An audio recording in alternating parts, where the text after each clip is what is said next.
Welcome to this live episode of Political Pulse with communications expert Eli Khoury. Eli Khoury, welcome. Thank you. What are your thoughts regarding the ceasefire agreement? Well, it is an intention ceasefire, meaning Hezbollah and the government will need to prove that they have decided to surrender for sure. To surrender, so they're not victorious. Not at all. This is a proof of surrender, if you want. 60 days of proof of surrender, meaning the army or the government needs to collect all the militias' arms, and that's what is in the agreement that Birri, on behalf of Hezbollah and the government, basically, have agreed to. And do you think that the terms of this agreement will be upheld then? Do you think it will happen? Knowing their history, no. I mean, they've done a lot of BS before. We've seen it happen, and we've seen it happen immediately after Taif Agreement, 1999, whereby Mr. Birri and his partners managed to postpone or delete the possibility of implementing Taif and kept the Mumena or the Syrian axis in charge. In 2005, the same thing happened, whereby the duo played nice towards 2005 until they got back their strength and they bit back. So if the sovereignists and the rest of the people this time are gonna let them play with their tails, as they say, it'll be our fault. What can we do to avoid this momentum to slip away today? Your best tool now are the deputies. You have 128 deputies, out of which you may be able to count on, say, about 70 to maybe even 90 or 100 of them, to pressure the rest of the body, i.e. the deputies, to take the proper decisions. Now, whether Hezbollah and Iran will play ball, whether under the table some Amal people might want to change things, I really don't know. But let's hope this time the intention is really there. Hezbollah is very weakened today. Do you think that this 60-day delay will help them, muster up strength, get more arms, money, etc., to be able Technically to... impossible. Impossible. Technically, I mean, if I were to follow the statements, the military statements, and the conditions upon which the ceasefire is happening and what's happening today, i.e. any break of that ceasefire, the Israelis are actually attacking. They are. So basically there were some strikes yesterday in the south. How do you explain this? Isn't it a breach of the ceasefire agreement? Here's why I'm trying to tell you, this is a surrender agreement. There is only one party that has to do things. The other party has to watch and agree that these are the things that he wants them done. All eyes are now on the Lebanese army and the commander-in-chief, Joseph Aoun. What do you think about the troops' deployment in the south? That's the beginning. Well, the troops need to get to deploy in the south, and everywhere where there were arms or conflicts and war, all the way to the rest of the country, i.e. the army needs to take control of the ground from border to border. What will be the UNIFIL's role then? Just to the south. That's Yes. their job, just to make sure things are happening on the right track to the south. You have to split the problem into two. There is the Israeli problem, which is limited to the south, to Litani or whatever, Awali or whatever they decide. But the other problem is internal. We need to start a normal country. Is there a will to start a new country? Well, And a new state? Except for Hezbollah, I have yet to see where the other Momena goons are, i.e. How does Amal behave, how does FPM behave, how do the little other parties behave. We will have to see that for sure yet. Personally, I don't trust them. Personally, I never trusted them, and I will not trust them for one day. I would keep an eye and a close watch on every step they make, on everything they say, because they never say what they mean and never mean what they say. What about the Shia community? So what do they want today? Do they want a Lebanese army and a prosperous sovereign state, or do they want Hezbollah? It depends on whether you're talking about, you cannot mix Hezbollah with the Shia community. Unfortunately, politicians, journalists, and speakers alike keep on confusing the two. Hezbollah is one thing, Shia is another. Hezbollah is but a faction of Shia. That's about it. So you're talking about a faction, big deal. You can be talking about another faction called FPM within Christians. Does that mean you mean harm to Christians? No. You could be talking about the Jamia al-Islamiyya at the Sunnis end. Does that mean you mean harm to the Sunnis? No. So we have to, this pairing, we have to let go of, at least us who understand the situation. The others want to continue on that song, it's their business, but we cannot do the same thing they do. Okay, I'm going to go with this narrative of yours. So what do you do about the public opinion or the Shia's community public opinion today? Listen, how do you fight, not fight, in between, you know, quote unquote, fight back the rhetoric that you need Hezbollah today to be able to have a Lebanese state? How do you explain that the army's main role is to secure the borders and to be here for the protection of the country and not a militia? How do you explain this to people who lost their homes, who lost their families? How do you get that across? You don't need to explain what an army does to people, and don't think those even who are doubting the army or pretending that they felt safer with Hezbollah, which is a load of BS as well, don't mind that this is what they really think, or they don't know what an army is. It's all about sectarian emotions and things of the sort. It has nothing to do with your country. It has something to do with the fact that you feel that the road, that the sect you belong to was the wrong road. As simple as that. But they will never admit to it. Never is a big word. There is a psychological curve that people go through. Anybody, not just those people. Anybody would have to go through that psychological curve, whereby there is a denial, and then there is a gradual acceptance, and then until dealing with the situation. Now, I need to point the following. The problem is never at a sectarian end. It is not with a sect per se. It is with a party, group, organization. Nevertheless, we're talking about an organization that is both unconstitutional and illegal, i.e. Hezbollah. While the rest are, most of them, 90% of them, are legal parties. What will be the role of the opposition now? What do they have to do? I'm going to repeat myself with this statement.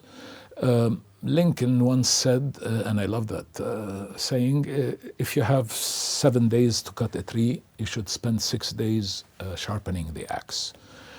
If I was the opposition, both Christian and otherwise, Muslim, Druze, you name it, I would have gathered ourselves and made a solid statement and plan about what does the day after look like, and negotiated that with Berre and the duo, as well as with our partners, i.e. Arabs and international community. The opposition has not managed to, if you want, take a solid and collective stand yet. Why is that? Are they afraid of something? Are they afraid for their own lives? or are they just too immersed in their own environment to see the country's best interest at heart? Well, if I want to be cynical, I'll just say being Lebanese, ego issues. However, to be slightly fair, I would say there are three issues there. The first issue is, even at the opposition level, whenever the subject touches on Israel, they stutter. They cannot make a statement that describes what does Lebanon want from Israel, or how does Lebanon want to live next to Israel. Because they're scared of being labeled as traitors. Why do they have to be? If you're sure of what you're saying, and if you think that people agree with what you're saying, you should not worry about 10 people, 1,000 people cursing you. You can't get everybody's approval, that's for sure. And when you try to get everybody's approval, you become gray, you become useless, you become meaningless. So you need to take a stand, even if some people disapprove of it and harshly, so that those who approve with what you're saying feel better and feel more comfortable and empowered. There is this issue. They whenever it comes to Israel, they're gonna repeat the same old songs because of habit, force of habit. One day, maybe the next generation will get out of that stupid habit. The second is they also, in many instances, don't trust the West and Israel and the partners, if you wish, to go all the way. Why not? Well, historically, sometimes, the opposition feels was circumstances are different now. Exactly. I'm saying what sort of emotion they might be going through. Okay. They might be going through what's in it for them, why would they, there's a lot of calculation based on previous experiences that were not successful. So these two feelings might be part of the problem of why people are not, and especially at the Muslim level. You would notice that more Muslims feel so, they stutter much more than Christians when they utter the word Israel, for instance. So they need to start dealing with that reality. They need to start dealing with the second reality that there is no more momena. There is no more resistance. There's no more arms. Has nothing to do with whether you agree with Israel or disagree with Israel, you hate it or not hate it, whether you are for Palestine, pro-Palestine, or anti-Palestine. Doesn't matter any of these, as long as you don't have arms. Your opinion, you can keep it to yourself or your newspaper, and that's about it. You can't shoot me because of your opinion or mine. And do you think that Hezbollah will be able at some point to revert back to a party? Well, we know it's not officially a party, but revert back to a party status than a militia? A lot of diplomats and people sing that song. I tend to disagree with it. Whether it happens or not is irrelevant, really, as long as there are no arms. I don't care what shape it takes. As long as we're respecting the laws. So I really have no opinion about what the adherents to the party would like to do next once they don't have arms. My assessment is that they will have no purpose of... Exactly, that was my next question. Exactly. Well, you have to remember that the mullahs of Iran and parties like Hezbollah have only one reason for existence, is the arms and the tentacles. Once these are destroyed or damaged or totaled, if you wish, then what's the purpose of life? The ideology. That ideology is based on the premise that you will not stop the fight until you destroy Israel completely. Not going to happen. It ain't going to happen. So are you going to think about something else? And I'd like to ask you, since we were mentioning the arms, Resolution 1559 was relocated to the back burner, and 1701 was more prominent in the past few weeks. People were talking more about 1701 than 1559. Do you think that 1559 has chances of being enforced? And do you think that the international community will go back to this slogan of 1559 now that 1701 is supposedly implemented? Well, you don't have to go back to slogan or even to encourage. It is implicit. It is in 1701. It is in the current agreement that has been approved. It means the whole arms of Hezbollah. All of it. Any Hezbollah, Palestinian, any group that has arms in Lebanon, war arms that is, will be taken or should be taken. An American official general came yesterday to Beirut to oversee this part of the agreement. The surrender. Yes, if you will. So do you think that his mission will be successful? Well, I mean, with the support of the people and the opposition, he should be. If Berri is really willing to play cool, and if Hezbollah or Iran came to some senses, which I doubt, but even if they do, then yes, it will be successful. But if Berri and the bloc, their bloc, wants to play, we've seen a bit of it with the ministry yesterday, that pompous minister who asked the general to leave the room. Yes. They still have that. How do you say this? It's upbringing. It has nothing to do with the arms. You might take away their arms, but you cannot take their bad upbringing and their ideological fantasies. That needs a total track that we need to embark on in addition to what is happening. Because you have new generations that has been brought up with this whole idea. Have you heard of denazification? Yes, of course. It happened after World War II. Of course. They tried to do something similar in Iraq. Bremer did. He did it wrongly. De-Baathification. They did it wrongly. They did it right in Germany. We need to do demumanification in this country. We definitely need to do that by hurrying up with our history book, because most of your recent history is deleted because of Hezbollah, by the way, because they want to tell you an alternative history. Second, we need to hurry up with a civic textbooks. We need to hurry up with these so they know what an army is and what a government is and what a constitution is.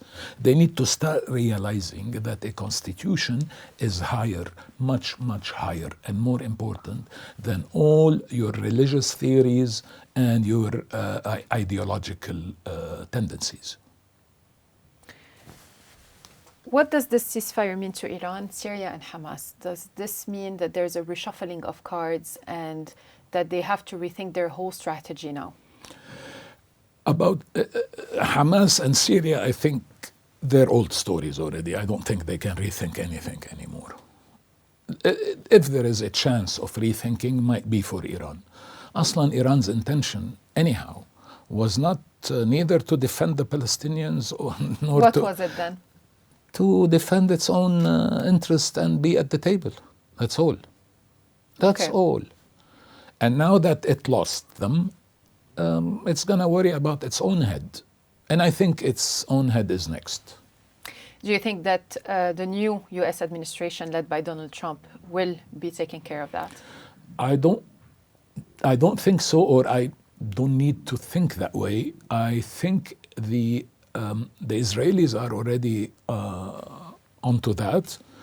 And yes, if you follow what the Americans, or at least Trump Americans, are saying, that any war between Israel and Iran, they're going to act. Do you think the war will resume after 60 days? It depends on how the surrenderers behave. For now, they're being dutifully staying put. Yeah, they're being dutiful with the Israelis, but they're being a-holes with the rest of the country. But that's not true. That's not new, sorry. I know they need to start behaving. They need to start understanding that we really we don't buy their BS. We don't. They thought we did because of the arms. We really don't buy anything they say. We really don't believe that their objective in life is what they say. We don't believe they are up to that objective. More so, we despise the way they express themselves. Do they think they know Pompousness. this? I think, Or they don't care? frankly, I'm gonna be mean by answer. I don't think they are mentally up to realizing this. All of them. Most of them. Lack of culture, lack of education, lack of home nurturing is evident. These people are all about feeling wrong self-worth. And how do you manage to separate them from the state? You can't, because you have people that voted for them. You have elections coming out. But people still vote for them. Okay, if people decide to go that way, what can I do? What can you do? What can anybody do? Yes, the issue has always been is who's voting for whom. Well, I'm assuming that people will wake up this time and next elections will not allow one single Mumania, I don't know how you say it in English, to reach the parliament. I would try to not allow one of them, whether he's Christian or Sunni or Shiite or any sect. Do you think that after the war there's a chance for them to get as many seats in parliament as they do now? No. At all? Not at all. Well, they might get close. However, even with their current size, they're talking to you with their arms, not with their size, because they only have third of the Majlis. Remember that. Nabih Berri, Al-Thunai'i, the whole shebang has been talking to you as if they own 2/3 of the parliament, while they barely own 1/3 of it. The only reason they're talking to you with that pompousness, if you wish, they're still thinking that they have arms. They don't anymore. The arms are gone. Therefore, you're going to start talking to me at your parliamentarian level.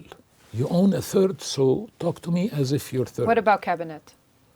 Well, the cabinet, this is an interim cabinet. This is a gone cabinet. This is a bye-bye cabinet. They've been here for 2 years, more than that. Caretaking بلفظ they make sandwich لبنة يعني. Okay. They can't take any major decision. They can barely handle the displaced people, barely, if they can. So they're useless anyhow as a government. What about rebuilding? That nothing is going to happen without the surrender. People are expecting money. Their homes have been destroyed, their cars. They should ask those who destroyed their houses for the upteenth time. But how would they get the money? Will Iran be able to No. pay this time, like in 2006? Iran doesn't pay, and Iran did not pay in 2006. Who did? Qatar. Only Qatar, Remember, solely? remember Shukran Qatar. But a lot of people say that Iran also Fine, funded a part but of it. يعني the minimum it can do يعني. Okay. The minimum it can do after all of this. No one is counting on Iran, and Iran can't do any of it, and it doesn't have it to begin with. Let them have electricity, full 24-hour electricity first. Let them see if they can survive their regime. That regime is shaky. And there is Trump and Republicans now. There are no Democrats and lefties who fancy Iran. Those do not exist anymore, at least not in power. My last question to you. Do you think that this will, after yesterday's parliamentary session, will this open the way to the election of a president? I know that Speaker Nabih Berri set a date for January 9th, but do you think, and he said that he was going to invite ambassadors from the international community. Do you think that this session will lead to the election of a president, or is it just for show? It depends really on what happens within this 60 days. It really depends on how the surrenderer behaves. Really. That's it. That's it. If they behave properly, then you will have a decent president. If they won't behave properly, then you will have war again. And no president. Who cares at that moment? If you're going to have war, would you want a president? Meanwhile. Someone to be able to negotiate on behalf of the country. No, I meant to say, in my opinion, there'll be a president. Mm-hmm. However, if they will behave wrongly, it will be, as you said, not a productive session. Okay. If they behave normally, it'll be a productive session, and we will have a president. Who will be the next president, do you think? Frankly, I don't have an opinion, frankly. As long as the president is not Mumena, I'm fine. Or Lebanese should be fine. Anybody who doesn't come with the trilateral formula, yes, army, whatever. State Mukawama. Yeah. If any president that comes to enforce Ta'if and enforce 1701, 1559, and 1680, of course, that's the president we want. Anything little less than that is acceptable, but nothing Mumena is acceptable whatsoever. Do you think that the election of a president will help in the recovery economically and politically? Well, here's one thing about not having the arms amongst us. We can then go back to politics like normal. Meaning, you get to make a government that practically embodies most of the population, not necessarily those radicals, if you wish, but at least it gets a good, if you want, proportion from everybody. You can create a government that can take your country into the best days of your lives, as of tomorrow. You can start dreaming about that Lebanon you've always dreamt on since you were born and since I was long ago born. That country can happen if we want it to be. Hopefully that will be the case. Thank you so much, Mr. Eli Khoury. And thank you all for watching. You can replay this interview on all our social media platforms. See you next time.